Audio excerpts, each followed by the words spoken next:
welcome back to another one of my videos. My name is Heidi Postuma and I am a real estate agent here in Christchurch, New Zealand. If you want to know anything about buying or selling real estate in New Zealand, then stick around because I think you're going to like it here. So today is another video on real estate jargon. I read real estate jargon every single day. So it's part of my lingo, but I recognize that not everybody does and a lot of the words can be quite confusing. So today we are going to talk all about due diligence. Now, the first thing is, what is due diligence? So I've got my phone here and the Oxford definition of due diligence is reasonable steps taken by a person to avoid committing a tort or offence. In real estate, due diligence is making sure that you as the buyer have done your research before you enter into a contract.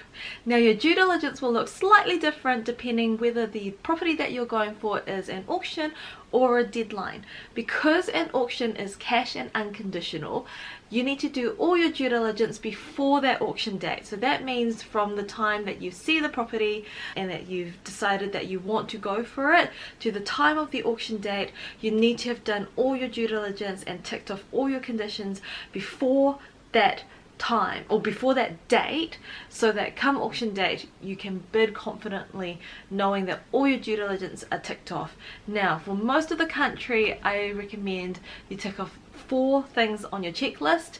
For Christchurch there's 5. On the other hand, for a deadline, because you can put in your offer and then if your offer gets accepted then you have time to tick off those conditions, you can do your due diligence after you put in the offer. The key things to cover with your due diligence is finance, insurance, making sure you get all the legal advice that you need, making sure you get all the technical advice that you need, and also if you are in Christchurch then making sure that you've read the EQC scope of works. With finance and insurance, I would definitely recommend that you just tell your broker the address of the property that you want to go for as soon as you've decided that you want to pursue it.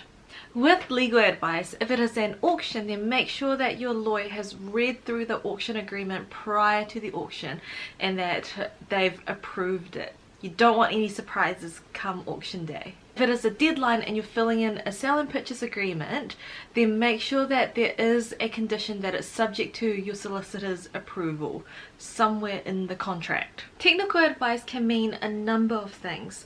For instance, it can mean a building report, getting your own building report, especially if one has not been supplied or if you're not satisfied with it. It can include an engineer's report, which I would highly recommend if you suspect that the floor levels are slightly out. It can include a toxicology report, depending on the previous or the current owner's situation. You might want to consider a meth test, and also houses built in a certain era will be highly likely to contain asbestos, so it can be getting an asbestos test as well, especially if that's something that concerns you. It's definitely not limited to this, but these are just some common things that are covered under the technical advice umbrella so that you as the buyer can have a bit of peace of mind going into the purchase. In my next video I'm going to talk about the actual sale and purchase agreement. Should you put in an unconditional offer or a conditional offer? What is the difference? What does that mean? If you do put conditions down, what conditions should you put? I'm going to be covering all of that in my next video, so do come back if that's something that interests you.